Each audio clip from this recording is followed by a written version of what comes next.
अब तो ब्रह्मास्त्र चला करके शरणागत हुई, शरणागत होते ही भगवान ने तुरंत अपने अंगुष्ठ रूप बना करके उनके गर्भ में प्रवेश किया। गर्भ में प्रवेश करके और सुदर्शन चक्र को आदेश दिया कि तू इस ब्रह्मास्त्र को बाहर ही रोक दे। चला सकते थे अर्जुन के, लेकिन चलाए नहीं। क्यों? ब्रह्मास्त्र का अपमान हो जाता, इसलिए प्रणाम किया। और भगवान ने सुदर्शन चक्र से उसके गर्भ में प्रवेश करके और उस जीव की, उस जो गर्भ में विराजमान था, उसकी रक्षा की। अब तो ये जब सारा दृश्य किसने देखा? कुंती ने देखा। किसने देखा? समझ गई, वो ऐसे समझती थी कोई सामान्य नहीं है कृष्ण, मुझे बुआ बुआ कहता तो है, लेकिन ये कोई सामान्य नहीं है। और बाहर में साकार रूप में आकर के कहा, तो आप सब लोग सकुशल रहो, अब यह स्वस्थ हम आपको परेशान नहीं करेगा। और जैसे ही ये खबर दुर्योधन ने सुनी, दुर्योधन तुरंत देह त्याग करके परम धाम को चला गया, क्योंकि उसे श्राप मिला हुआ था कि जिस दिन उसे हर्ष और शोक एक ही दिन में होगा, उस दिन उसकी मृत्यु हो जाएगी। अब ये हर्ष हुआ ना उसे कि पांडव मारे गए, तुरंत जब उसे मालूम चला कि ये तो पांडव नहीं, ये तो पांडव पुत्र थे, उसी क्षण उसकी मृत्यु। भगवान ने कहा मुझे आज्ञा दीजिए, मुझे अब द्वारका जाना है, अपने जो परिवार है उनको संभालना है। इतने में एक एक करके सभी लोग आने लगे और सभी ने भगवान को प्रणाम किया। इतने में बुआ जी ने आवाज लगाई, हे कृष्ण, मैं तुमसे कुछ मांगना चाहती हूँ, क्या दोगे आप? भगवान ने कहा, बुआ इतने वर्षों में पहली बार तुमने मुंह खोला है, मांग बुआ, क्या मांगना चाहती है? तो ऐसा मांगा कि कुंती मैया जो है इस भागवत के सभी किरदारों में प्रमुख किरदार बन गए। मांग बुआ क्या मांगना चाहती है? तो क्या कहा कुंती मैया ने? विपदः सन्तु न शश्वत् तत्र तत्र जगद्गुरो भवतो दर्शनं यस्यात् पुनर्भव दर्शनम्। हे कृष्ण, मुझे विपदा नहीं, विपदाओं का भंडार दे दे। सारे लोग अचंभित हो गए, कृष्ण जी सहित। बोले ये क्या मांगा बुआ? मांग करके विपदा? संसार में सारे लोग तो दुखों के दूर करने की मांग करते हैं, हमारे जितने दुख हो भगवान तू ले ले और सुख हमें दे दे, और तू दुख ही मांग रही है मुझसे, विपदाओं का भंडार मांग रही है, क्यों? विपदः सन्तु न शश्वत् तत्र तत्र जगद्गुरो। हे जगद्गुरु कृष्ण, जब जब मेरे जीवन में आपदा आई, जब जब मेरे जीवन में संकट आया, तू हमेशा ढाल बन करके मेरे सामने खड़ा था। अब देख तू चला जाएगा, ये सबसे बड़ी विपदा है। सुख आया, जो ही सुख आया जीवन में, तू जा रहा है आज। इसलिए मुझे ऐसे सुख नहीं चाहिए, इन सुखों पर तो पत्थर पड़े महाराज। हमें तो दुख ही अच्छे लगते हैं, क्योंकि दुख में कौन याद आता है?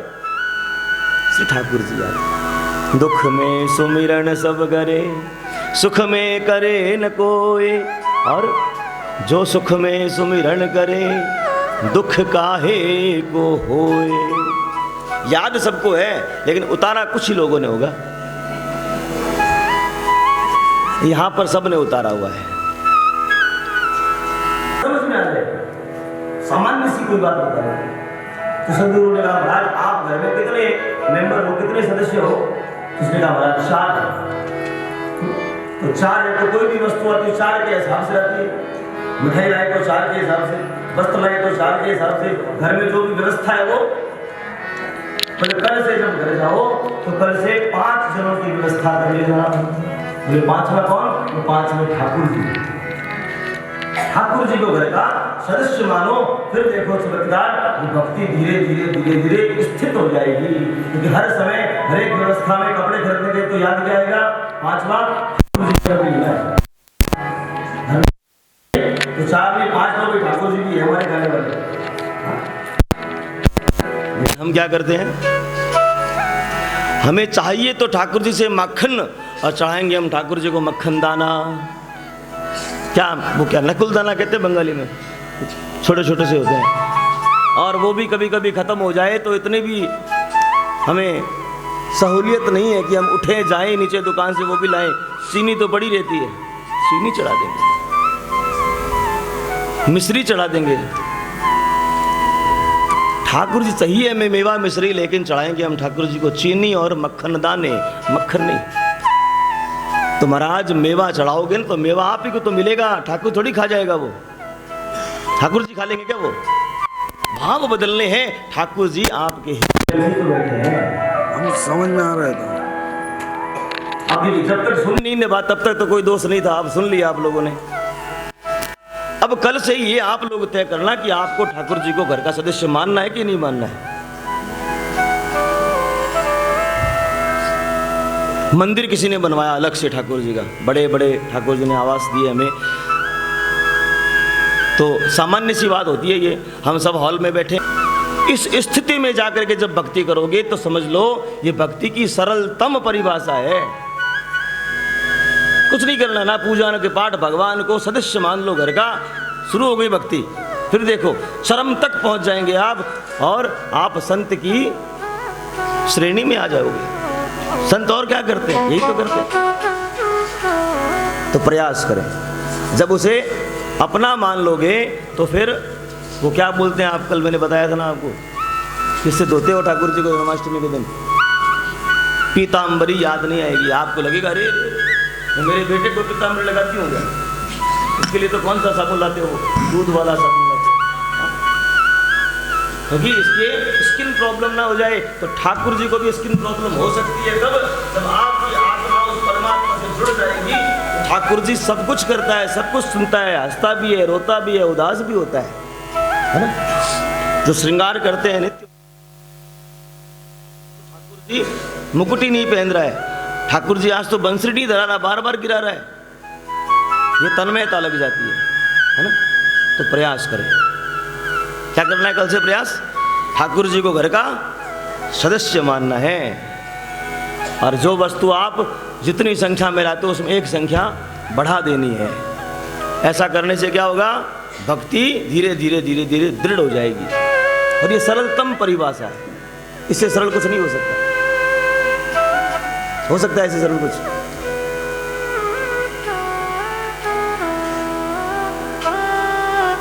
संसार में आए हैं ना तो हम कुछ ले करके नहीं तो कुछ दे करके तो जरूर जाएं हम किसी को। और ठाकुर जी, मैंने प्रथम दिवस कल प्रथम आरंभ में ये दृष्टांत सुनाया था कि अब जब लेने के लिए बैठेंगे तो शायद ठाकुर जी दे ना दे, लेकिन हम देने के लिए बैठेंगे तो ठाकुर जी लेने जरूर आता है। विपदः सन्तु न शश्वत् तत्र तत्र जगत गुरु। विपदाओं का भंडार मांग लिया कुंती मैया ने। अब तो भगवान ने कहा, हे बुआ आपका ऐसा भाव है क्या?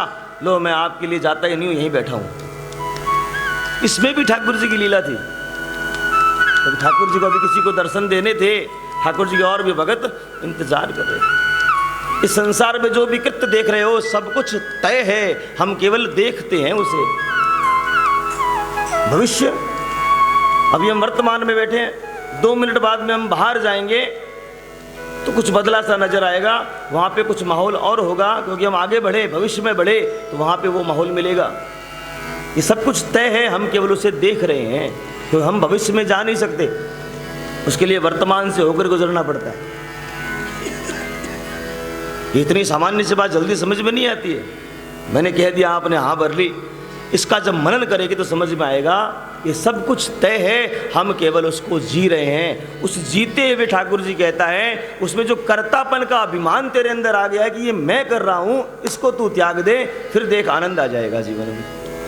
ये मैंने किया, ये कर्तापन का अधिकार है, ये भाव है, ये छोड़ना है।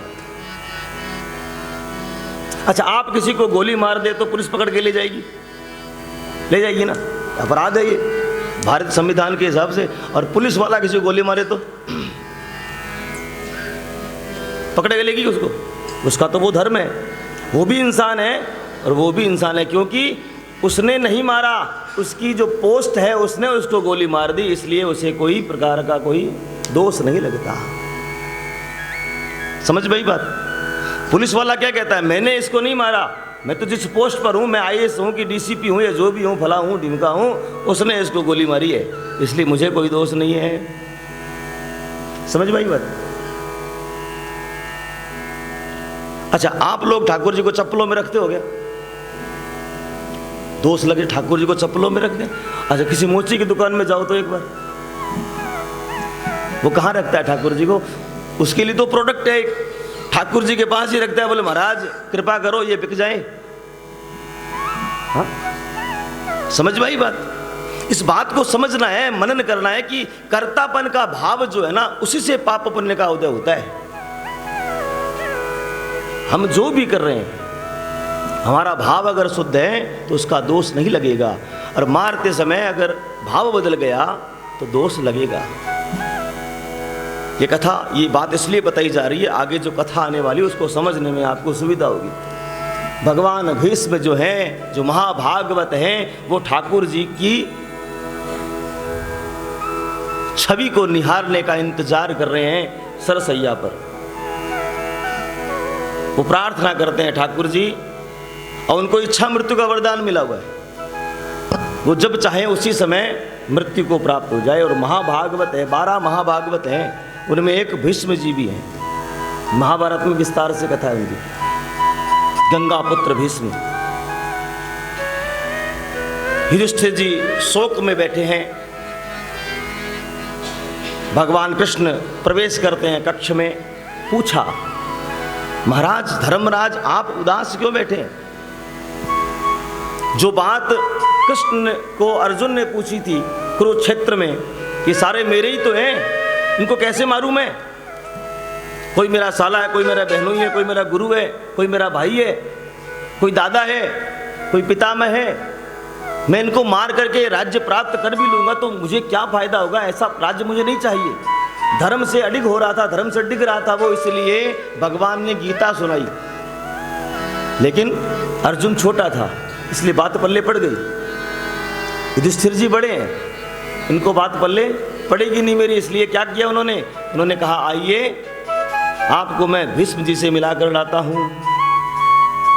हमारे बच्चों को भी बात बतानी हो ना, और हमारी बात ना माने तो किसी बड़े के पास ले जाओ, उनसे वो बात कहलवा दो, वो बात मान लेगा। ये कथाएं हमें युक्ति सिखाती हैं जीवन में जीना कैसे है। क्योंकि जब तक कृष्ण थे तब तक ना तो अर्जुन को लगता था ये कृष्ण है, ये भगवान है, ना युधिष्ठिर को लगता था ये भगवान है, वो तो उन्हें अपना भाई समझते थे।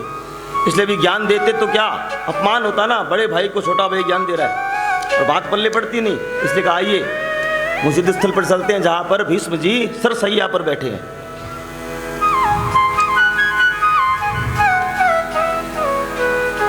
वहां पड़े पड़े भीष्म ठाकुर जी के आने का इंतजार कर रहे थे, मानो प्रार्थना कर रहे हैं, ठाकुर जी इतना तो करना स्वामी, इतना तो करना स्वामी, जब प्राण तन से निकले, गोविंद नाम लेकर यह प्राण तन से निकले। इतना तो करना स्वामी, जब प्राण तन से निकले, गोविंद नाम लेकर जब प्राण तन से निकले, गोविंद नाम लेकर यह प्राण तन से निकले। इतना तो करना स्वामी,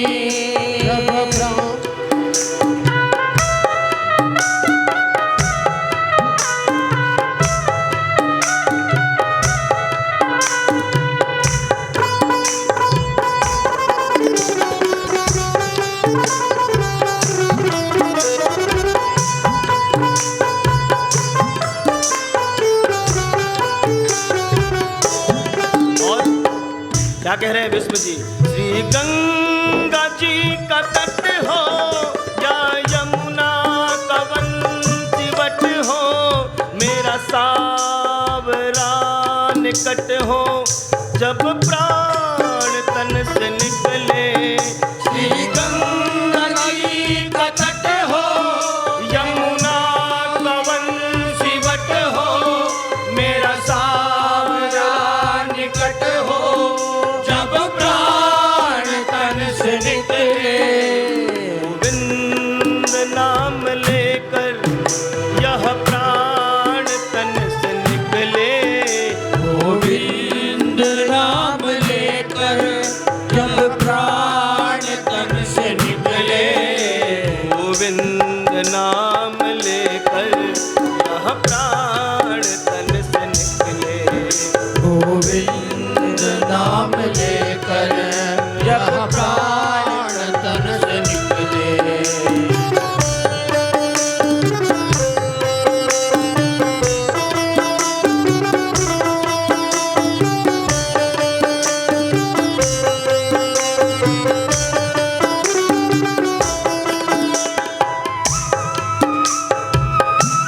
मांग की है भीष्म ने, और एक हम हैं अंतिम समय तक धन दे दे दौलत देते मांगते रहते हैं ठाकुर से।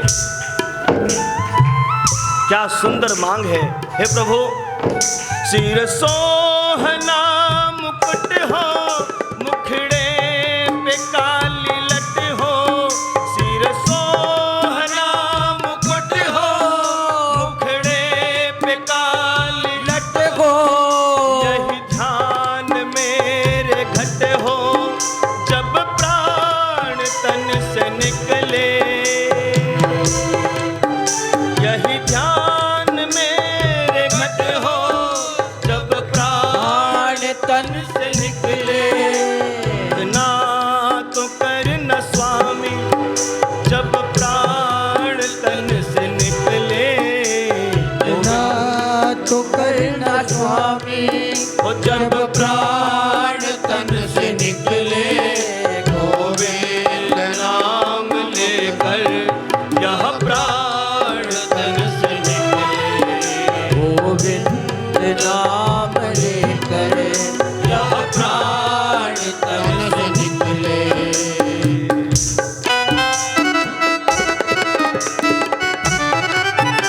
राधे।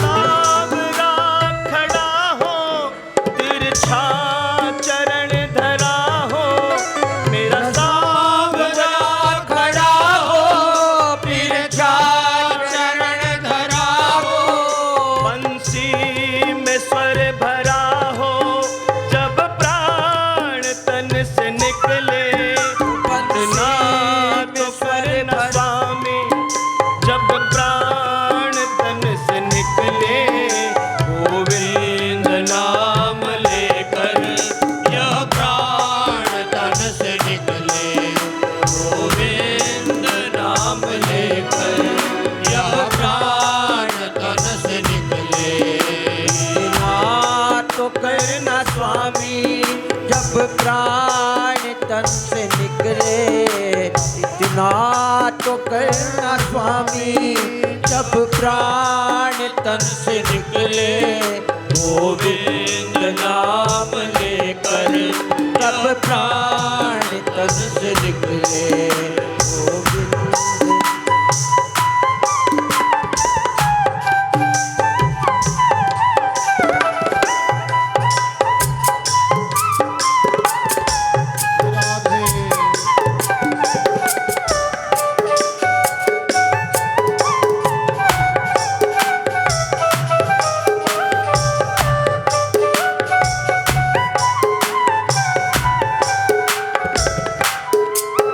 श्री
तन से निकले, गोविंद नाम लेकर यह प्राण तन से निकले, गोविंद नाम लेकर यह प्राण तन से निकले।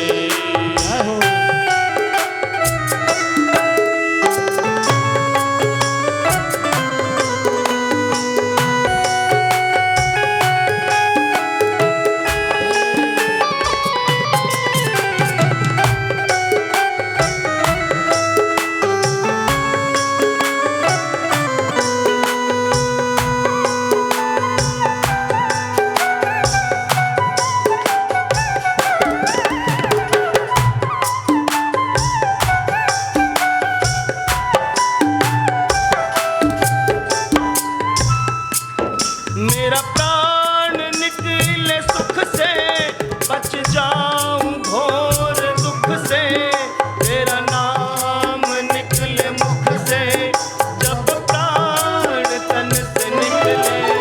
मेरा प्राण निकले मुख से, छप जाऊं घोर दुख से, तेरा नाम निकले मुख से, जब प्राण तन से निकले।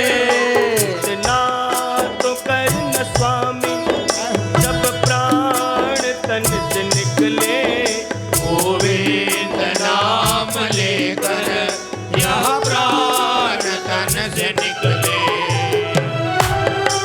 नाम लेकर जब प्राण तन से निकले।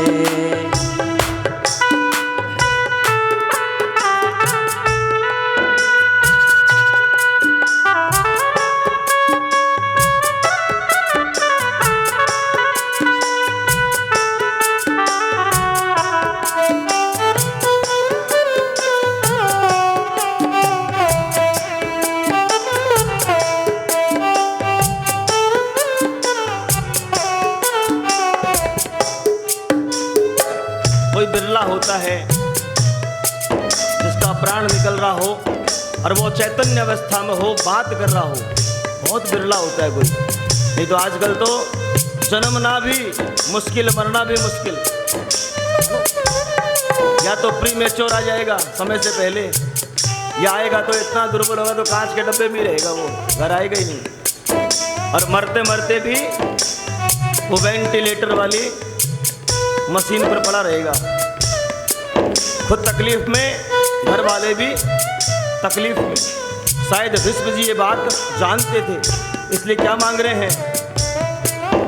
जब कंठ प्राण आवे, कोई रोग ना सतावे, यम दर्श ना दिखावे, जब प्राण तन से निकले।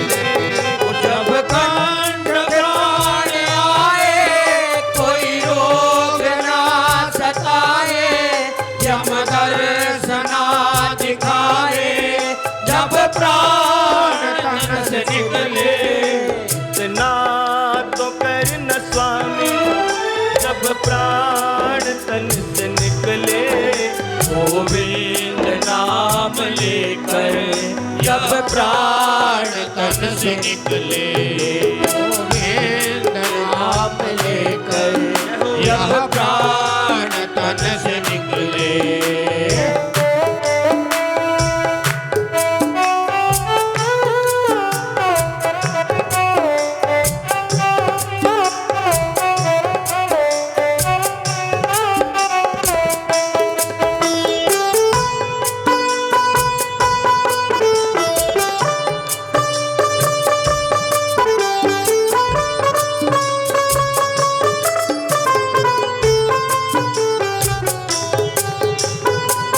भीष्म जी भगवान को सखा समझते थे, अपने से छोटा, और सख्य भाव में कुछ भी कह देते हैं।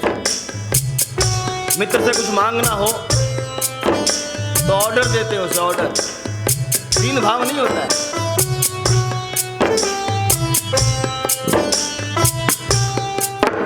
मेरी तो ये अर्ज है, मानो तो क्या हर्ज है, तेरा भी कुछ फर्ज है, जब प्राण तन से निकले।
अब अर्ज करते हैं ठाकुर से, मैं करता यही हूँ अर्जी, आगे तुम्हारी मर्जी, कर्जी करे है फर्जी, जब प्राण तन से निकले। मैं करता हूँ ये अर्जी, आगे तुम्हारी मर्जी, कर्जी करे है फर्जी, जब प्राण तन से निकले। ना तो करना स्वामी, जब प्राण तन से निकले। गोविंद नाम लेकर यह प्राण तन से निकले। नाम करना स्वामी, जब प्राण तन से निकले। गोविंद नाम लेकर यह प्राण तन से निकले। गोविंद नाम लेकर यह प्राण तन से निकले। गोविंद नाम लेकर यह प्राण तन से निकले। गोविंद नाम लेकर यह प्राण तन से निकले। ये प्रार्थना होनी चाहिए। और गोविंद नाम कब आएगा?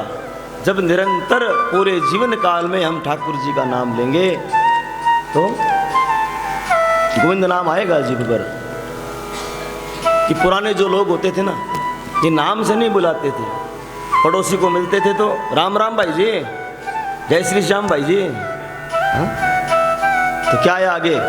हालांकि बदलाव आया है, देखता हूँ आजकल हेलो नहीं बोलते हैं, जय श्री श्याम राधे राधे ही बोलते हैं। जरूरी है ये बदलाव, ताकि कथाओं का रसपान कर तो रहे हैं, लेकिन उस हाथी की तरह कर रहे हैं जो हाथी 4 घंटे तक नहाता है सरोवर में, अपने आप को स्वच्छ करता है, बाहर आता है, फिर सूंड से मिट्टी उछालता है, फिर गंदा हो जाता है। हा?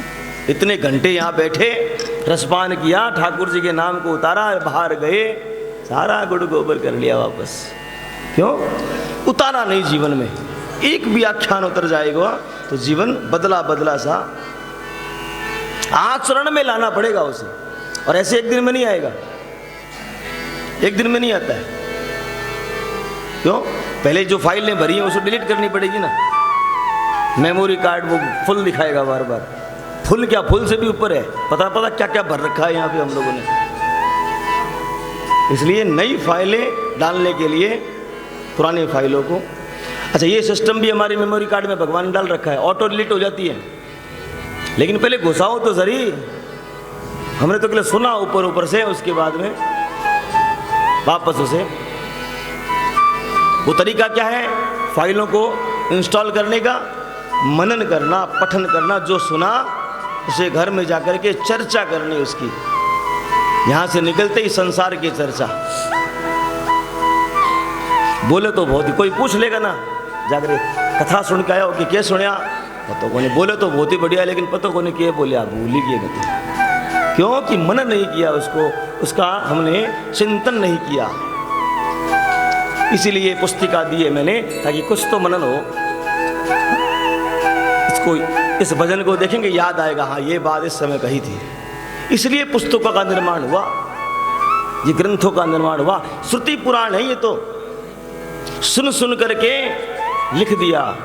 जो सुना ही तो था ब्रह्मा जी ने चतुश्लोकी भागवत, और उन्होंने नारद जी को सुना दिया। नारद जी ने सुना, कहीं कोई पुस्तक का उल्लेख नहीं है। सुन करके ऋषियों ने फिर इसे ग्रंथबद्ध कर दिया, क्योंकि जानते थे आने वाली पीढ़ियां मेमोरी नहीं होगी। और देखते देखते इन 10 वर्षों में मैं अपने बताऊं, कई नंबर याद थे मुझे, लेकिन मोबाइल आने के बाद में जिसके पास भी दूसरा नंबर है वही नंबर याद नहीं रहते। रुकिए आप डायल करिए, याद आ जाएगा, ये है ना। हर एक के पास 2 मोबाइल है, दूसरा नंबर अधिकतर को याद नहीं है, क्योंकि प्रयास ही नहीं करना है। सब कुछ तो डायल करते तो नाम आ जाता है, बोले ठीक है अब कौन है, मिला करेगा, सीधा मिला लिया तुरंत। छोटी से छोटी गणित भी हम कैलकुलेटर के माध्यम से करते हैं, क्योंकि हमने इस पर जोर लगाना बंद कर दिया। ये जोर कब लगता है? जब हम ठाकुर के दरबार में आते हैं तो हम ये ठाकुर जी को आपने देखा है क्या इतना ज्ञान दे रहे हैं? यहाँ पे बुद्धि लगाते हैं। बुद्धि लगानी है कहाँ पर? बुद्धि लगानी है संसार में।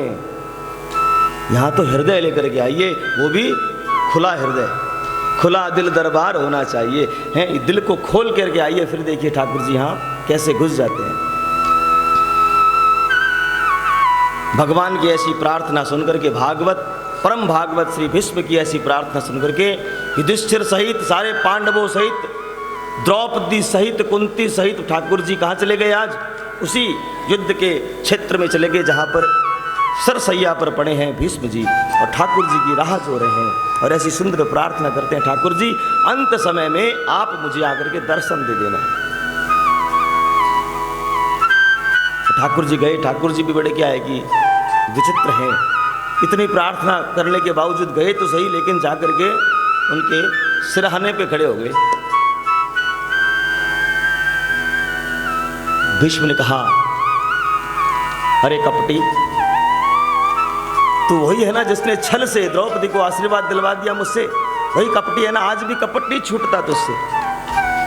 मैंने दर्शन के लिए बुलाया तो सिरहाने आ गया। मालूम है बींधा पड़ा हूं मैं तीरों से, हिल भी नहीं सकता, तो सिरहाने आके खड़ा हुआ है सामने। आ अर्जुन युधिष्ठिर आदि समझे नहीं महाराज, कौन सा आशीर्वाद कब दिला दिया?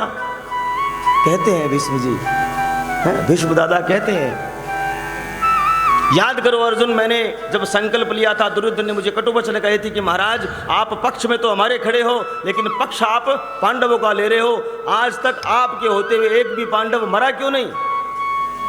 तब क्रोध में आकर मैंने कहा, कल ये धरा पांडव विहीन हो जाएगी, मैं प्रतिज्ञा करता हूं।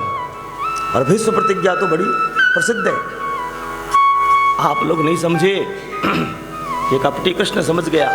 ये आधी रात को आया जब मैं उपासना साधना कर रहा था, और मैंने दुर्योधन को कहा था अपनी पत्नी को मेरे कक्ष में रात को भेज देना, मैं उसे अखंड सौभाग्यवती होने का आशीर्वाद दे दूंगा।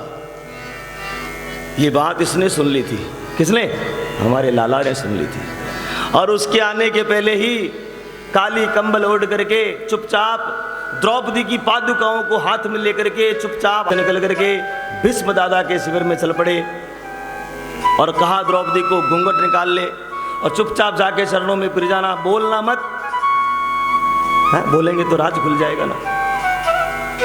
और जैसे ही वो चरणों में गिरी और उन्होंने सोचा घूंघट निकाल करके आई है, दुर्योधन की पत्नी से मेरी बात हुई थी, वही होगी, कह दिया अखंड सौभाग्यवती भवः।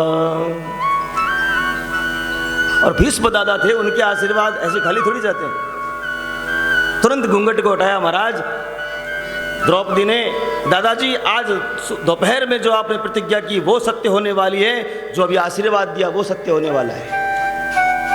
हंस गए दादा। तू द्रौपदी अभी इतनी रात को अचानक, क्या बात, कौन है तेरे साथ, कौन लाया तुझे अभी? बोले कोई नहीं। और ये कृष्ण कपटी बाहर कंबल ओढ़ के खड़ा था। कौन है बाहर? अरे वो मेरा दूध वाला है, वो कोई नहीं है। मैं जब बाहर गया तो मैंने देखा कंबल हटा करके कृष्ण खड़ा है। ये कार्य और कोई कर ही नहीं सकता, क्योंकि तारणहार पालनहार कौन है? मेरे श्री ठाकुर जी हैं। वो हर क्षण ध्यान रखते हैं कब इसको कैसे देना है। तो हम छटपटी लगाते हैं महाराज आज ही मिलना चाहिए। ठाकुर को पता है मैं कब देना है, कैसे देना है और कितना देना है, ठाकुर सब जानता है। तो हम सामान्य से लोग हैं, इसलिए हम ठाकुर से डिमांड करते रहते हैं। ठाकुर को सब पता है क्या चक्कर चलाया ठाकुर जी ने, और जो प्रतिज्ञा किसी ने नहीं सुनी वो प्रतिज्ञा ठाकुर ने सुन करके आज पांडवों को बचा लिया। उसी क्षण मैंने भी प्रतिज्ञा की थी युधिष्ठिर, क्योंकि क्या कहा था दुर्योधन को कि मैं और मेरी सेना अलग अलग रहेंगे, और मैं जिस पक्ष में रहूंगा वहां पर मैं शस्त्र नहीं उठाऊंगा। ये प्रतिज्ञा भगवान कृष्ण ने की थी। उसी क्षण मैंने भी कहा, कृष्ण तूने मेरी प्रतिज्ञा को तोड़ा है, तोड़वाया है, मैं भी अगर तेरी प्रतिज्ञा को न तोड़वा दूं तो मेरा नाम भी गंगा पुत्र भीष्म नहीं। और दूसरे दिन जो बौछार किए बाबा भीष्म ने, किसके रथ पर? अर्जुन के रथ पर। अंतिम जो तीर चलाया और वो चक्का जो रथ का था टूट के गिरा महाराज। और अब तो आवेश के बाहर आ गए भगवान कृष्ण, उसी चक्के को मानो चक्र बनाया और कूद पड़े मारने के लिए भीष्म को। उसी क्षण दादा बोल पड़े, प्रबल प्रेम के पाले पड़कर प्रभु को नियम बदलते देखा, अपना मान टले टल जाए, भक्त का मान न टलते देखा। मेरे मान को रखने के लिए युधिष्ठिर इस कृष्ण ने अपना ही प्रतिज्ञा तोड़ दी। ये है मेरा ठाकुर। कब जब संबंध बनाएंगे ना ठाकुर से, तब वो आपके मान को बचाएगा, आपका मान गिरने नहीं देगा। वो प्रबल प्रेम के पाले पड़कर, क्या शब्द है, प्रबल प्रेम करना पड़ेगा आपको ठाकुर से। दिखावटी प्रेम नहीं चलेगा, ये मोबाइल वाला प्रेम नहीं चलेगा। सच में प्रेम करो ठाकुर से, फिर देखो जीवन में कैसे चमत्कार होते हैं। और इसी कृष्ण से मैंने आज प्रार्थना की कि इतना तो करना प्रभु, जब प्राण तन से निकले गोविंद नाम लेकर, मेरा प्राण तन से निकले। किसकी चर्चा कर रहे हैं मरते भी, मेरे कृष्ण की चर्चा कर रहे हैं। बड़ी जो ही हंसी दादा भीष्म ने कहा, कौन हंसा? द्रौपदी सहम गई। द्रौपदी क्यों हंसी, मुझे कारण जानना है। यूं ही भीष्म दादा हंसी आ गई। नहीं, कुलीन है तू, अच्छे कुल में है, उत्पन्न हुई अच्छे कुल में आई है, और अच्छे कुल की स्त्रियां सभा में यूं ही नहीं हंसती। ये अमर्यादित व्यवहार है तुम्हारा, बताओ क्या कारण, क्यों हंसी? दादा के कहने पर द्रौपदी ने कहा, दादा इतना ज्ञान अभी दे रहे हो, जब मेरा सिर हरण हो रहा था उस समय आपके ज्ञान कहाँ गया था आपका, इसलिए मुझे हंसी आ गई। दादा इतना ज्ञान दे रहे हो, बिस्तर सैया पे पड़े पड़े, उस समय मैं आपके पास भी तो आई थी, लेकिन आपने नेत्रों को नीचे कर लिया, मुझे बचाया नहीं, देखा तक नहीं मुझे आपने। उस समय आपका ज्ञान कहाँ था, इसलिए मुझे हंसी आ गई, मैं क्षमा चाहती हूँ। दादा गंभीर हो गए। द्रौपदी ये अन्न का दोष था, मैं उस समय उस कपटी उस दुष्ट दुर्योधन का अन्न खा रहा था, इसलिए मेरे विचार भी वैसे ही बन गए। इसलिए प्रयास करना चाहिए, हम किसका अन्न खा रहे हैं, कैसा अन्न खा रहे हैं, कैसा द्रव्य घर पर ला रहे हैं, इसका विचार हमें करना पड़ेगा। हम सब जिस जिस क्षेत्र से जुड़े हैं, हमारे कोई ना कोई क्लाइंट है, उसका धन हम घर पे ला रहे हैं, वो किस तरीके से पैसा कमाता है, इसका विचार करिए। उसका विचार नहीं करोगे तो वो धन आपके घर को भी विध्वंस कर देगा। मेहनत से कमाया हुआ धन आपकी बुद्धि को सुधारेगा, और जो बिना मेहनत का धन है, आपके सुतरीके से कमाए हुए धन को भी लेकर चला जाएगा। इसका प्रयास करना। क्षमा मांगी, प्रश्न किया, हे कृष्ण, मैंने अपने 100 जन्मों तक देख लिया, मैंने तो ऐसा कोई कर्म नहीं किया जिससे मुझे इतनी बड़ी सजा मिले कि मुझे बींद दिया जाए। मैंने ऐसा कौन सा ऐसा कार्य किया कि मुझे सरसैया पर इतने दिनों तक पड़ा रहना पड़ा? बोले महाराज और पीछे जाइए। बोले 500 वर्षों तक देख चुका हूँ, लेकिन अभी भी मुझे दिखा नहीं। बोले 500 के पहले जो 600 आपका जन्म था, उस समय आप छोटे से बालक थे और आप राह से निकल रहे थे, और राह में एक सर्प चल रहा था। आपने सोचा कि वो आपके रथ के नीचे आके मर न जाए, इसलिए आपने उसे तीर से उठा करके झाड़ियों में फेंक दिया। वो झाड़ियां कंटीली थी और वो सर्प उससे निकल नहीं पाया और उसी में लिपट करके मृत्यु को प्राप्त हो गया। वो दोष आपको लगा है महाराज। बोले महाराज अच्छी बात बताई, लेकिन उसमें मेरी उम्र कितनी थी? बोले 5 वर्ष की उम्र थी, और मेरा वो भाव भी नहीं था, मेरा भाव था इसे बचाऊं, लेकिन अनायासी आपसे ये अपराध हो गया। उसका जो भोग है आपको अभी भोगना पड़ रहा है। कितने जन्म पहले? 600 जन्म, 600 वर्ष पहले 600 जन्म हो गए, उसके बाद भी भोगना तो पड़ेगा। ठाकुर जी साक्षात मरते समय आ गए तो भी कब आए? जब सारा पाप भोग लिया तब ठाकुर जी आए। अच्छा, सुख और दुख दोनों है ना, भोगने पड़ेंगे आपको, ये सुन लो आप। अच्छा, दुख कोई मांगता है क्या? हमारी कुंती मैया ने मांगा और कोई नहीं मांगता है। कितनी कथाएं सुन लें हम, नहीं मांगते हैं, लेकिन फिर भी क्या दुख नहीं आता है क्या जीवन में? नहीं आता है, आता है ना। वैसे ही क्योंकि हमने कोई जन्म में कोई पाप किया होगा, उसे भोगने के लिए वो दुख आता है, उसे काटने के लिए वो दुख आता है, और सुख भी उसी प्रकार आता है। कोई पुण्य किया होगा हमने किसी जन्म में, इसी कारण से वो सुख भी आता है। इसलिए सुख जब आए तब ज़्यादा हमें प्रसन्न नहीं होना चाहिए, क्योंकि हमारा कोई पुण्य जो है धीरे धीरे समाप्त होने वाला है, हो रहा है, उसी का हम भोग रहे हैं। आज चारों तरफ यश फैल रहा है, मतलब हमारा पुण्य भी धीरे धीरे क्षीण हो रहा है। और जब दुख आता है तो हमें ये भाव लगना चाहिए कि कोई दुख, कोई पाप किया था हमने किसी जन्म में, उसी का भोग अभी हम भोग रहे हैं दुख के लिए, ये भी चला जाएगा।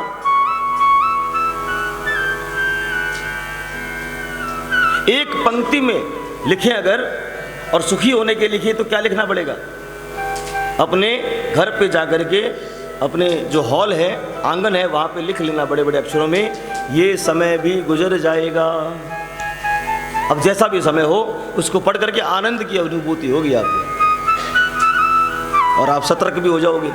अगर सुख का समय चल रहा है उसको पढ़ोगे तो ये समय भी ये दौर भी चला जाएगा, मतलब ये सुख जो है अभी ये भी एक दिन जाएगा, दुख भी आएगा। और दुख में हो तो उसको पढ़ोगे तो थोड़ी सी हिम्मत बनेगी, ये समय भी चला जाएगा।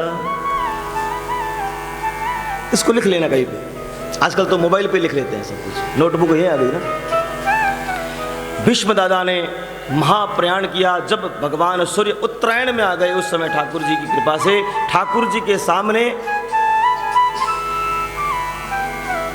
महाप्रयाण करने के लिए उद्युक्त हुए ही थे कि अचानक से रुक गए और कहने लगे, हे प्रभु एक काम बाकी रह गया, बाकी सब कर लिए।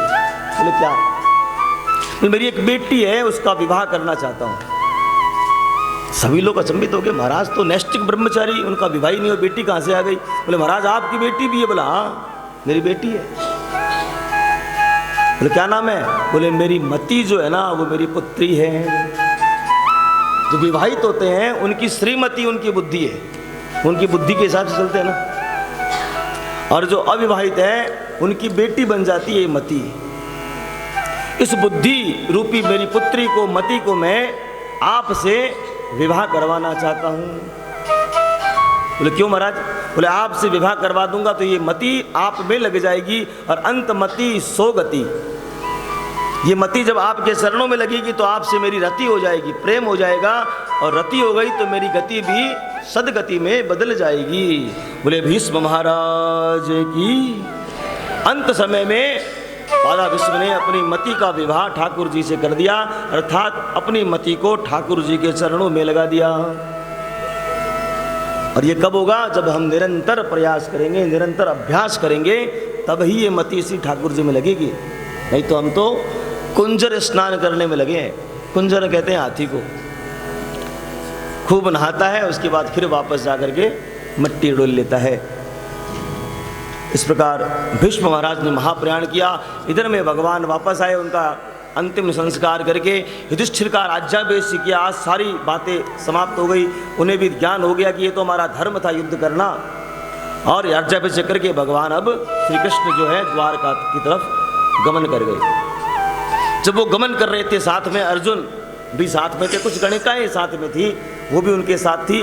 तो राधा कृष्ण ने कहा कि मैं निकलता हूं, ये अर्जुन तू इनको साथ में ले आ, सकुशल द्वारका इनको पहुंचा देना। अर्जुन गणिकाओं को लेकर के निकल पड़ा। काफी समय बीत गया। इधर क्या हुआ? अचानक से उत्तरा के गर्भ में जो जीव था वो आज 9 मास परिपूर्ण हो गए हैं, आज उसका जन्म हुआ है। पूरे हस्तिनापुर में बधाइयाँ पटी गई, चौक पुराए गए, थालियाँ बजी, थाल बजे, बधाइयाँ पटी गई, ब्राह्मणों को बुलाया गया, ब्राह्मणों को बुला करके स्वस्ति वाचन हुए और उसका नामकरण संस्कार हुआ। महाराज क्या नाम रखा गया उसका? परीक्षित। एक नाम रखा गया उसका विष्णुरात, क्योंकि उसके गर्भ में भगवान विष्णु ने जाकर के उनकी रक्षा की, इसलिए उसका नाम क्या पड़ा? विष्णुरात। दूसरा नाम पड़ा परीक्षित। इसके 2 अर्थ बताए महाराज।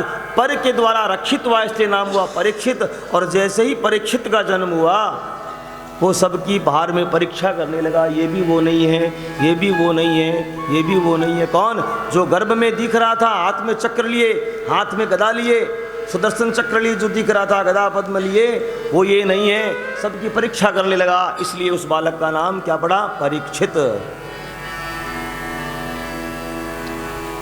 जन्म कुंडली बनाई गई महाराज, और सारी बातें बताते बताते ज्योतिषी जो विद्वान ब्राह्मण थे, कहा ये बड़ा धर्मवान होगा, आपकी कुल का नाम करेगा, बड़ा ही योद्धा होगा, दयालु होगा, कृपालु होगा, शासन को चलाने में निपुण होगा। लेकिन बोल करके चुप हो गए। लेकिन क्या महाराज बताइए आगे, तो कुछ कुयोग भी है क्या? हमारे कुल में कुछ लांछन लगाएगा कहिए? महाराज इसकी मृत्यु ब्राह्मणों के श्राप से होगी, तक्षक नाग के काटने से होगी। अब तो सारे उदास हो गए। ब्राह्मणों का श्राप मतलब ये ब्राह्मण द्रोही होगा? हमारे कुल में जन्मा बच्चा, ऐसे कौन से पाप हमारे उदय हो गए? बोले महाराज ब्राह्मण का श्राप तो रहेगा, लेकिन उस श्राप की मुक्ति के लिए साक्षात नारायण सुख रूप में आएंगे इसको कथा सुनाने के लिए, और ये मर करके भी हमेशा के लिए अमर हो जाएगा। बोले परीक्षित महाराज की जय।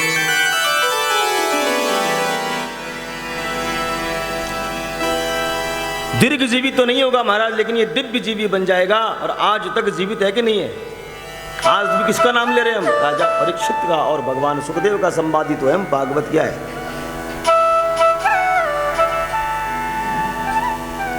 5 वर्ष की उम्र में राजा परीक्षित का राज्याभिषेक करके और जाने को उद्यत होने वाले थे कि अर्जुन आ जाए वापस द्वारका से, उसके पश्चात हम सब वन गमन करेंगे, पांडव जितने हैं। लेकिन अर्जुन का आता पता नहीं। काफी विलंब हो गया, काफी दिन हो गए।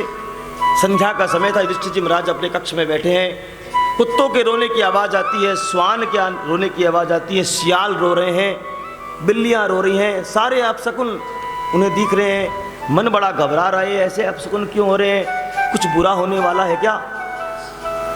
इतने में सामने से गर्दन को झुकाए, गांडीव को भी झुकाए, अर्जुन सामने से आता दिखता है, और मानो उससे किसी का अपराध हो गया हो, ऐसे चेहरे को लेकर के जब आया, पूछा युधिष्ठिर जी ने, अर्जुन की तेरी दशा क्या हो गया?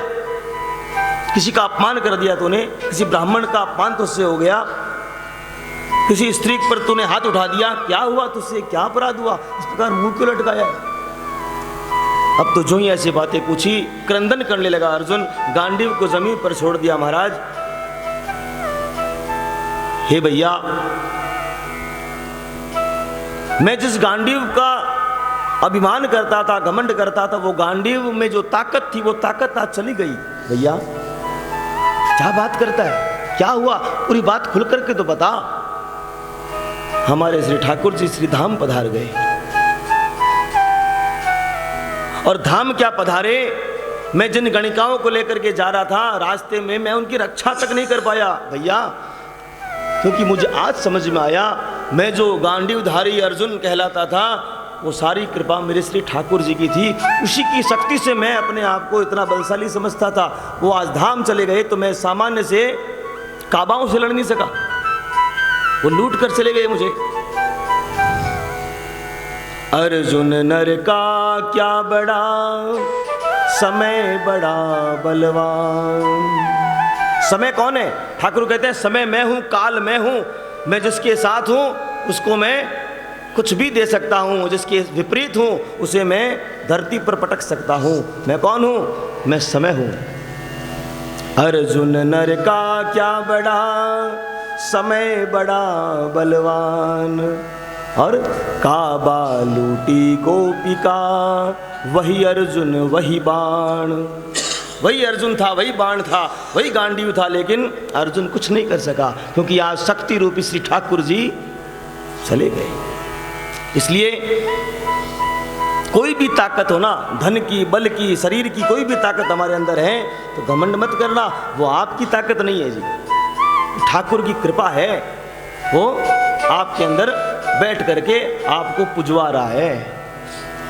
आपकी हिम्मत नहीं है कि आप अपनी पूजा करवा सको। वो ठाकुर जी की असीम कृपा है, अहेतु की कृपा है। इसलिए निरंतर परमात्मा का धन्यवाद करते रहे। अब तो मन में ग्लानि हो गई पांडवों के, अरे जिनके कारण से हम चल रहे थे, आज सारा महाभारत का युद्ध उनकी सलाह से, उनके सहयोग से, उनकी शक्ति से, उनकी कृपा से जीता, आज वो नहीं तो हम इस जीवन का क्या करेंगे। तुरंत ही मन तो बना ही चुके थे, परीक्षित का राज्याभिषेक किया, उसे सिंहासन पर विराजमान किया और पांचों पांडव द्रौपदी कुंती सहित चल पड़े कहाँ पर, हिमालय की ओर। हरिद्वार से होते हुए बद्री धाम होते हुए केदारनाथ में जाकर के केदारनाथ का मंदिर स्थापित किया, वहाँ रुद्राभिषेक किया और करते हुए उसी के ऊपर जाकर के स्वर्गारोहण करते हुए बर्फ पर चलते चलते एक एक करके सभी लोग गलते चले गए। केदारनाथ के ऊपर जाओगे ना, स्वर्गारोहण 3 सीढ़ियां आज भी बनी हुई, जो गए बताते हैं, अभी ठाकुर जी ने कृपा नहीं की। 3 सीढ़ियां, उसके ऊपर स्वर्ग का द्वार है, स्वर्गारोहण कहते हैं उसे, आज भी है। कथाएं प्रमाणित करती हैं कि सारी कथाएं केवल कोई कहानियां नहीं है, इतिहास है हमारे भारत का, ये हिस्ट्री है हमारे भारत की। जो गए हैं वो बताते हैं। केदारनाथ तक तो सभी गए होंगे आप लोग, जो गए हैं उनको अनुभव है कि हाँ वो वहाँ पे आज भी शिलालेख है कि ये पांडवों द्वारा बनाया गया है केदारनाथ। उसके बाद बर्फ पे चलते चलते सबसे पहले नंबर आया नकुल का। नकुल गलने लगा तो उन्होंने अपने भाई से पूछा, महाराज मैंने तो कोई अपराध नहीं किया आज तक, मैं क्यों सदेह नहीं जा पाता हूँ। उन्होंने संकल्प किया था हम सदेह जाएंगे वैकुंठ में। लेकिन नकुल कौन था? नकुल बड़ा सुंदर गणितज्ञ था, उसे अपने गणित पर बड़ा घमंड था। इसलिए धर्मराज ने कहा तुझे अपने विद्या पर बड़ा घमंड है, इसलिए तू सदेह ऊपर नहीं जा सकता। और वो गल के विलीन हो गया बर्फ में। फिर नंबर आया सहदेव का। सहदेव बड़ा सुंदर था, उसे अपने स्वरूप पर बड़ा भान था कि मेरे से अच्छा बड़ा सुंदर तो ठाकुर जी भी नहीं, ठाकुर जी भी सांवले हैं। इतना गौरव, इतना सुंदर था, सर्वांग सुंदर था, इसका अभिमान था। इसलिए अगला नंबर सहदेव का आया। धीरे धीरे वो भी गल करके बर्फ में। तीसरा नंबर आता है किसका? भीमराज का। उन्हें घमंड था कि मैंने तो कोई अपराध किए नहीं, भैया ने कहा धर्म पर चलना है, मैं धर्म पर चलता रहा। लेकिन जैसे अंगूठा गलना आरंभ हुआ, उसने पूछा भैया मेरे साथ मुझे कभी घमंड आया नहीं, ना तो मैं अच्छा हूं, ना सुंदर हूं, ना गणितज्ञ हूं, ना मैं कोई बहुत फूट रहा हूं। गोल मटोल थे भीम जी। ना मुझे अपने बल का कभी घमंड हुआ। मैंने क्या अपराध किया? बोले तूने दूसरे के हक का भी खा लिया। खाते बहुत थे ना भीम, भूख से अधिक खाना भी अपराध है। स्वाद के चक्कर में घर में बेसन की पूड़ियाँ बनी हो और भूख 5 पूड़ियों की है, हम 7 टिका जाते हैं, भले इन्हों लेना पड़े बाद में। लेकिन तो ये क्या है, आप छोड़ देते तो किसी और को मिलती वो। तो किसी का भाग खाना भी अपराध है। इसलिए भीमराज तूने जितनी जरूरत थी उससे अधिक खाया, इसलिए अन्न का दोष लगा, तू भी नहीं चल पाएगा। अब चौथा नंबर आया अर्जुन। अर्जुन को तो विश्वास था, मैंने तो गीता सुनी है, गीता का ज्ञान सुना है, मेरा तो बाल भी बांका नहीं होगा, मैं भैया के साथ में सदेह जाऊंगा। इतने में नंबर आ गया कुंती माता का। कुंती माता भी गलने लगी तो पूछा इशारे से, तो मैया आपने बातों को छुपाया बहुत, इसलिए आपने भी अपराध किया। क्या छुपाया था? कर्ण किसका बेटा था, है ना? ये बात बताई कब? मालूम चली केवल युद्ध के मैदान में कि ये भी हमारा ही भाई है। ये बात किसने छुपाई? कुंती माता ने छुपाई। इसलिए आपसे भी अपराध हुआ मैया, इसलिए आप भी सदेह नहीं जाओगी। अगला नंबर बहू का आया। सास गई तो बहू। द्रौपदी ने पूछा महाराज मैं भी शुरुआत हो चुकी है गलने की। मैं बोले तूने पति तो सबके सामने हम सबको माना, लेकिन मन से पति केवल तू अर्जुन को ही मानती थी। संसार को दिखाने के लिए तो 5 पति थे तेरे, लेकिन तूने मन से हृदय से पति केवल अर्जुन को ही माना, इसलिए तूने भी धोखा दिया, इसलिए तू भी सदेह नहीं जा पाएगी। अर्जुन जो गांडीवधारी थे उनसे कोई अपराध नहीं हुआ था, लेकिन एक बार उनसे एक अपराध हुआ। किसी से जब लड़ाई हो रही थी उनकी, तो उन्होंने कहा कि मैं आपके शरणागत हूँ, मुझे क्षमा कर दो। तो कहा मैं कोई कृष्ण नहीं जो तुम्हें क्षमा कर दूंगा, मैं गांडीवधारी अर्जुन हूँ, मैं न्यायाधीश हूँ, मैं न्याय करता हूँ। तूने अपराध किया इसलिए तुझे तो मरना पड़ेगा। तूने अपने आप को कृष्ण के बराबर समझ लिया, इसलिए तुझने तो बहुत बड़ा अपराध किया है। उसी क्षण अर्जुन भी गल करके विलीन हो गया। अब तो एकदम बैकुंठ का द्वार आ गया। वहाँ पर आकर के क्या देख रहे हैं, पीछे पीछे एक कुत्ता भी धर्मराज जी के साथ चल रहा है और अंदर घुसते घुसते उनका अंगूठा जो है दाहिने पैर का वो गल गया, बाकी सदेह वो वैकुंठ में प्रवेश कर गए। रजपूत को रेखा रेखी गाल, बोले इतना भी क्यों गला, मैंने कोई अपराध किसे किया, मैंने कभी नहीं किया अपराध, ये क्या हो गया। धर्मराज पहुंचे वहां पर और कहा कि भी मुझे अंदर लो, आप अंगूठा गला वो तो कोई बात नहीं, अंदर तो लो। बोले नहीं महाराज, ये कुत्ता आपके साथ नहीं जा सकता। बोले ये मेरे साथ ही जाएगा। बोले क्यों? बोले इसने कैसे क्या कर्म किए हैं जो इनको साथ लेके आओगे। बोले 7 पग पत्नी चलती है, वो अपनी पत्नी बन जाती है, इसलिए कितने कदम मेरे साथ चले तो मेरा हो गया। धर्म का भाई अपना भाई होता है क्या? धर्म का भाई होता है, धर्म की बहन धर्म की बहन ही होती है, अपनी बहन नहीं होती है। धर्म की माता ही रहती है, धर्म पत्नी अपनी पत्नी होती है। धर्म की पत्नी तो है, क्या बताइए हमारी धर्म पत्नी है, वो अपनी तो होती है। कहते हैं कि नहीं अपनी नहीं है, कहते हैं, कोई कहता है क्या आज तक? तो क्या किया, 7 कदम चली हमारे साथ, फेरे लिए और वो अपनी पत्नी बन गई। इसलिए तो कितने कदम चल के आया है महाराज, धर्म की बात बताई धर्मराज ने, युधिष्ठिर ने, इसलिए मेरे साथ चलेगा। और वो और कोई नहीं, साक्षात यमराज धर्मराज के रूप में कुत्ता का स्वरूप लेकर के आए थे। बोले महाराज इस क्षण में आकर के आपने धर्म को नहीं छोड़ा, इसलिए आप सदेह वैकुंठ में आ सकते हैं। अंदर आए, बोले महाराज आपका स्वागत। बोले स्वागत बाद में करवाएंगे, मुझे बताइए, मेरे खाते निकालिए, मुझसे कौन सा अपराध हुआ, मेरा अंगूठा क्यों गला, ये बताइए, स्वागत बाद में करना मेरा। हाँ? बोले महाराज आपने एक बार झूठ बोला था। और मैंने कब बताओ, शायद कैसेट चलाई होगी वहाँ पे, हाँ? फ्लैशबैक दिखाया होगा। बोले देखिए अश्वस्थामा हाथी मरा था, उस समय आपने कहा था अश्वस्थामा हतो। बोले हाँ मुझे कहा गया ऐसा कहने के लिए, मैंने नहीं कहा। तो किसने? बोले कृष्ण ने कहा था बुलाया जाए उसको। भगवान तुरंत प्रकट हो गए, कृष्ण हाँ भैया। बोले भैया बाद में ये क्या हो रहा है, ये कौन सा लांछन लगा दिया आपने हमारे ऊपर, आपने कहा ना। भैया रुकिए तनिक, हम कहते वैसे वैसे मेरी बात का जवाब दीजिए। अश्वस्थामा हाथी मरा। बोले मरा। तो हमने आके कहा आपको कि आप जोर से बोलिए अश्वस्थामा हतो, अश्वस्थामा मारा गया। क्यों कहा था ऐसा? क्योंकि द्रोणाचार्य जी को श्राप लगा हुआ था कि वो जो अशुभ सूचना सुनेंगे उसी समय उनकी मृत्यु हो जाएगी। तो पुत्र की मृत्यु से बड़ी बुरी सूचना क्या हो सकती है। वो चाहते थे कि द्रोणाचार्य जाए तो युद्ध जीते हम। तो मरा कौन था? अश्वस्थामा नाम का हाथी मरा था। ये बात भगवान कृष्ण को पता चली और जब युधिष्ठिर जी बोलेंगे ये बात तो सबको विश्वास हो जाएगा, ये झूठ नहीं बोलते हैं। इसलिए कहा जाकर कि जोर से बोलिए। और ये बात आपको समझ में आ गई थी, ये कोई ना कोई छल किया जा रहा है, तो आप चुपचाप अश्वस्थामा तो बोल देते तो कोई बात नहीं। आपने अपनी तरफ से लगाया नरो वा कुंजरो वा, क्या हाथी मरा या पुरुष मरा ये मुझे पता नहीं है, अश्वस्थामा मरा। जैसे ही नरोवा कुंजरवा बोला, भीम ने जोर से शंख बजा दिया। तो ये बात उनको सुनाई दी नहीं द्रोणाचार्य को, और वो सुनते ही उसी समय देह को त्याग दिया उन्होंने। तो महाराज आपसे अपराध ये हुआ कि अपनी तरफ से लगाया ना आपने। मैंने कहा कि आप कहो अश्वस्थामा तो अश्वस्थामा मारा गया, जोर से आप घोषणा कर दो, आप कर देते।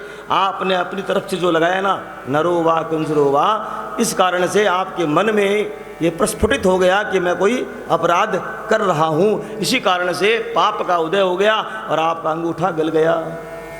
अभी सुनिए ना, हमने अपनी तरफ से जो पंचायती करते हैं ना, इस कारण से हम पाप और पुण्य उदित कर लेते हैं। जैसे कहा गया है वैसे चुपचाप करते रहो, अपनी बुद्धि का प्रयोग नहीं करना चाहिए। जिसकी जानकारी नहीं हो उसकी पंचायती नहीं करनी चाहिए। सोच ली धर्मराज जैसे धर्मनिष्ठ व्यक्ति का भी अंगूठा गल गया, केवल धोखे से भूल से झूठ बोल लिया, तो ये दशा हो गई। और हम दिन भर में कितने झूठ बोलते हैं, कोई गिनती नहीं। अब तो लगता है वो खाता भी बंद हो गया, ऊपर भी लैपटॉप आ गए होंगे लगता है ना। इतनी झूठ हमारे है, कितनों का लेखा जोखा रखेंगे ठाकुर जी। इसलिए भागवत में कहते हैं कि मानसिक पुण्य तो मिलेंगे, मानसिक पाप नहीं मिलेंगे। मानसिक पाप किया आपने कोई अगर, तो उसका आपको कोई पाप नहीं लगेगा। कोई बुरी बात सोच लिया आपने, उसका दोष नहीं लगता है। मानसिक पुण्य का पुण्य जरूर मिलेगा आपको। क्यों? ठाकुर जी जानते हैं ऐसा कलुषित वातावरण है कि अच्छी सोच आएगी नहीं दिमाग में, चारों तरफ तो वातावरण ही ऐसा है। उसमें से एक आधे के कोई दिमाग में आ गई तो उसको पुण्य दे देंगे, कोई फर्क नहीं पड़ना है ना। तो सारे पांडव सदेह तो नहीं जा पाए, केवल धर्मराज गए। इधर में राजा परीक्षित का जन्म हुआ और जन्म होकर के उन्होंने राज्याभिषेक करके अपने राज्यभार को संभाला।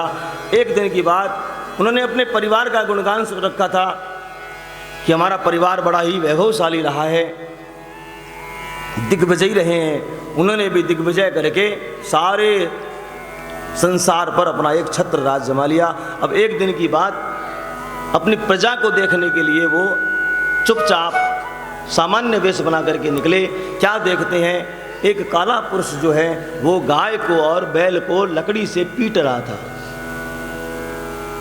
गाय जो है रो रही थी और बैल के 3 पैर कटे हुए थे, एक पग पर खड़ा था और वो पुरुष जो इसे मार रहा था। इतने में तो महाराज ने देख लिया। महाराज ने उसे मार कर भगाया और उन्हीं दोनों से पूछने लगे, महाराज आप दोनों कौन हैं? जो आप संवाद कर रहे हो वो सामान्य संवाद तो हो नहीं सकता। सामान्य आप ना तो वृषभ हो, ना सामान्य आप गाय हो, आप हो कौन? तो गाय ने कहा, मैं पृथ्वी रूपी गाय हूं। आपके वंशजों के जाने के बाद मेरे इस धरा पर पाप बढ़ गया है और कली का प्रवेश हो गया है और धर्म के 3 पैर टूट चुके हैं, एक पग पर यह धर्म खड़ा है।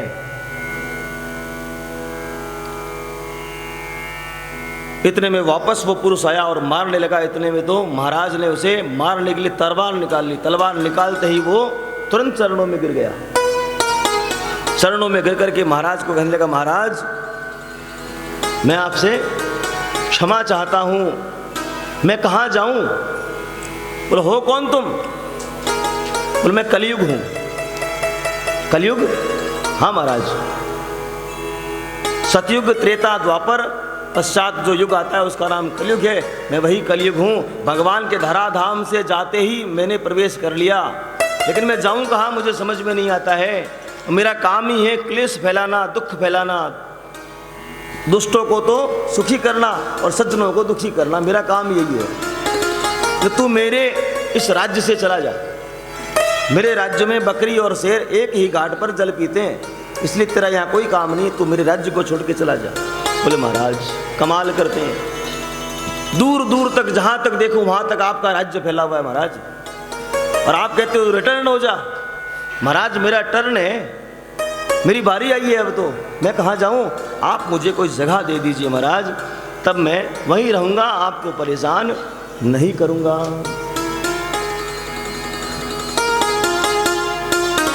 तो बोले, तुझमें अवगुण ही अवगुण भरे पड़े हैं, तेरा कोई गुण भी है क्या? बोले, महाराज मेरे अंदर बहुत बड़ा गुण है। कौन सा? बोले, जो फल हजारों वर्षों तक यज्ञ करने से मिलता है, जो फल अनेकानेक जप करने से मिलता है, जो फल करोड़ों रुपये स्वर्ण दान करने से मिलता है, मेरे युग में केवल जप नाम संकीर्तन करने मात्र से वो फल मिल जाता है। कलौ केशव कीर्तना, केवल कीर्तन करने मात्र से, ठाकुर जी का नाम लेने मात्र से इतना फल सहजता में मिल जाता है। और परीक्षित कोई सामान्य थोड़ी थे, जिनकी रक्षा साक्षात ठाकुर जी ने गर्भ में की हो, वो कोई सामान्य व्यक्ति थोड़ी हो सकता है। उन्होंने कहा, अवगुण तो है इसमें, लेकिन गुण बहुत बड़ा है, इसलिए गुणग्राही होना चाहिए हमें। और कह दिया ठीक है, और 4 जगहें दे दी। कौन कौन सी?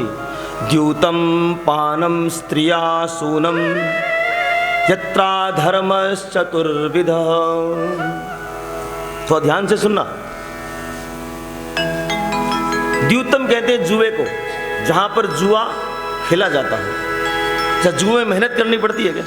जो जुआ खेलते हैं बिना मेहनत के पैसा आता है?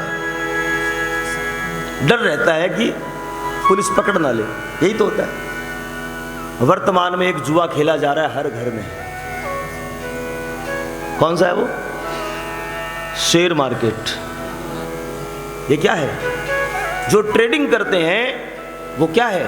वो जुआ ही तो है, बिना मेहनत के। और देख लो, जो जो ये काम करते हैं, कोई बुरा मत मानना इस चीज को, अन्यथा ना ले इस चीज को। ऑथेंटिक जुआ है, और क्या है। डर नहीं है इसका किसी को कि कोई हमें पकड़ लेगा, लेकिन है तो ये। और उसका स्वभाव कैसा हो जाता है? 9 बजे मार्केट खुलता है, उसके पहले वो ना तो नहाता है, ना धोता है, ना ब्रश करता है। अगर कुछ नई खबर मिलने वाली हो, उसके पहले ही वो सामने आग गड़ा के बैठेगा। दिन भर चाय कॉफियाँ चलती रहेगी, 3:30-4 तक चलती है ना। उसके पश्चात जो काम हमें सुबह करना है वो 4 बजे बाद में होता है। उसके बाद में अगर कहीं कोई पैसा लग गया तो सारा क्रोध किस पे निकलेगा? श्रीमती जी पे निकलेगा, बच्चों पे निकलेगा। तो घर में क्या हुआ? कलह का वातावरण हुआ कि नहीं हुआ? और जिस दिन बहुत पैसा आ गया अचानक से, उस दिन दिवाली मनेगी। बिना दिवाली के होली में भी दिवाली मनेगी। तो ये क्या है? ये बैलेंस बिगड़ रहा है कि सुधर रहा है? दिया द्यूतम, जहाँ जुआ खेला जाता हो। पानम, जहाँ पे मदिरा का पान किया जाता हो, जहाँ पे शराब पी जाती हो।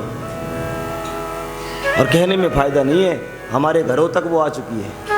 जहाँ पर हम माखन मिश्री, मेवा मिश्री रखने वाले लोग थे, उन घरों में मतलब महाराज सजावट के लिए है, आप इनसे चिंता मत करो, सजावट के लिए है महाराज। ये तर्क भी देते हैं। द्यूतम पानम स्त्रिया सोनम, जहाँ व्यभिचार होता हो, जहाँ पर जीव हत्या होती हो, इन 4 स्थानों पर हे कलयुग तू जाकर के वास कर। और मेरे राज्य में दूर दूर तक इन चारों को स्थान नहीं, इसलिए तो मेरे राज्य से दूर ही हो जा। पहले शहरों में ये चीजें नहीं होती थी, शहरों से दूर जाकर के छुप करके ये कार्य होता था।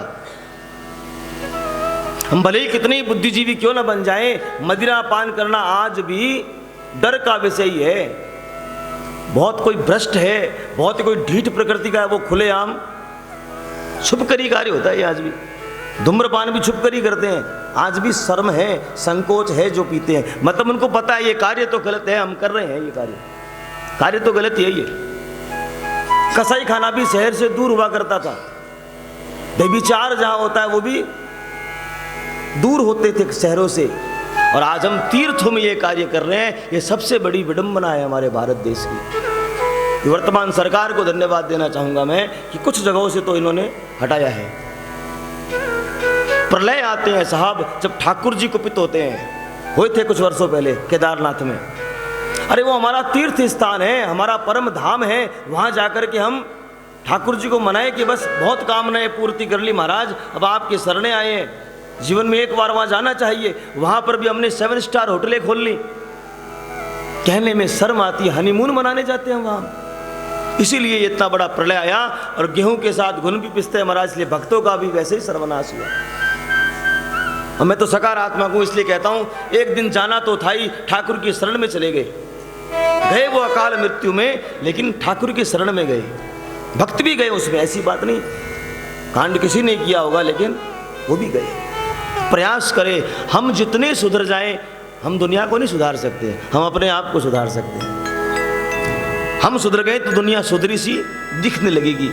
हमारे नियंत्रण में जो हमारे बच्चे हमारे नियंत्रण में, उनको मना करें हम ना, वहाँ दर्शनों के लिए जाएं हम। विवाह के पश्चात नाम ठाकुर जी का, काम अपना। क्या कहेंगे इस परिवार वालों?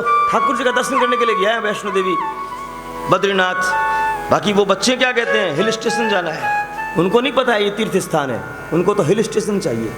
बात कड़वी जरूर है लेकिन सच है।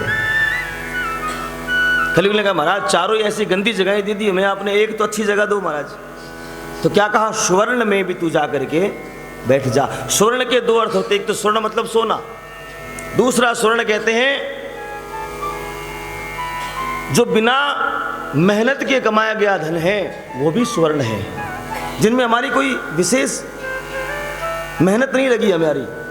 वो जो धन हमारे पास आ गया, 1 का 2 तो व्यापार में करना पड़ता है ना, और 1 का हम 20 कर रहे हैं, वो बिना मेहनत का है। हम जानते भी हैं, लेकिन फिर भी लोभ के कारण से हम करते जा रहे हैं। तो वो 18 रुपये जो आपके पास है, लगा आपका 1 रुपया, होना चाहिए था 2 रुपया, लेकिन आपने 20 बना लिए उस 1 रुपये के। वो 18 रुपये जो हैं घर में तांडव मचाएंगे। कैसे कैसे मचाएंगे? 1-2 दिन में नहीं मालूम चलता है। ऐसी कोई बीमारी आएगी और डॉक्टर जी आएंगे, बोले इनको तो भर्ती करना पड़ेगा। और आजकल वो मेडिक्लेम का कार्ड होता है ना, वो सारा खाली करने के बाद भी 2-3 लाख ऊपर ही लगाएंगे वो आपके। तो प्रयास करें, ऐसा कोई धन हमारे घर में तो नहीं आ रहा है, कलिकाल हमारे घर में तांडव तो नहीं मचा रहा है। ये जो चीजें दिखाई है अगर हमारे घर में है तो हमारे घर में कलिकाल का वास है, ये समझ लीजिए। बोले महाराज अगर भूल से आ भी जाए, अब बच्चे हैं, परिवार वाले हैं, उनके साथ में रहना पड़ता है, संयुक्त फैमिली में है, तो क्या करें? तो बताया ना सबसे बड़ा गुण क्या है, कलौ केशव कीर्तनात्। तो डरने की बात नहीं है, हम तो वैसे नहीं, हम तो सुना है कि ऐसा ऐसा होता है, जिन घरों में ये चीज़ें होती हैं उन घरों में ही कलयुग का वास होता है। अब हम तो अपने आप को कैसे सेफ करें, कैसे सुरक्षित करें, कैसे करेंगे? ठाकुर जी का गुणगान करके।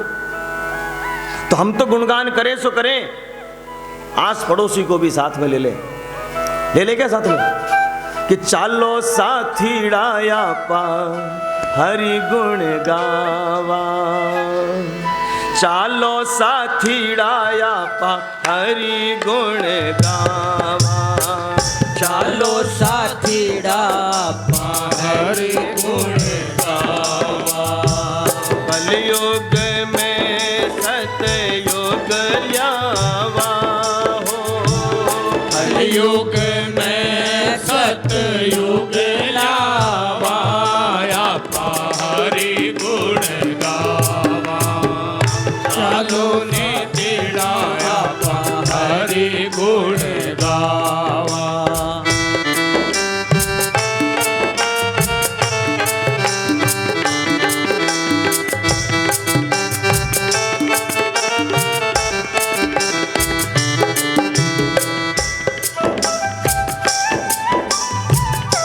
भगवान के मार्ग में चलेंगे ना तो काफ़ी बाधाएं आएंगी। कोई रूठेगा, कोई मनेगा, उन्हें दरकिरार करते हुए, रूठे चाहे भाई बंधु, रूठे जग सारो, रूठे चाहे भाई बंधु, रूठे जग सारो, देखो भाया रूठे नाही प्रभु जी हमारो, भाया रूठे नहीं